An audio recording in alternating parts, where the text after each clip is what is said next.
Pag may naninira sa'yo, pag may taong galit sa'yo, pag may taong inggit sa'yo, ibig sabihin niyan mas magaling ka, mas marunong ka, mas mabait ka. Pabayaan mo silang mainggit at magalit. Hanggat wala kang ginagawang masama, patuloy lang sa buhay, patuloy sa paggawa ng mabuti. Dahil habang umaangat ka, mas lalo silang bumababa.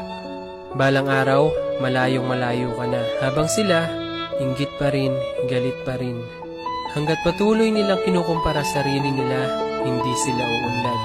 Kung ano mang meron ng ibang tao, kung ano man ang estado nila sa buhay, kung malayo man ang narating nila, mas mabait man sila, mas magaling man sila, huwag kang mainggit at huwag mo ikumpara. Gawin mong inspirasyon para ikaw din magkaroon, dahil walang tao na magkapareho. Ikaw ay ikaw, siya ay siya, ako ay ako. Bakit di mo hanapin ang talento mo? Hanapin mo ang kagalingan mo, hanapin mo ang kabaitan mo, at hanapin mo ang pagkatao mo. Tandaan mo, ang pag-angat ng ibang tao ay hindi ikabababa ng kalagayan mo.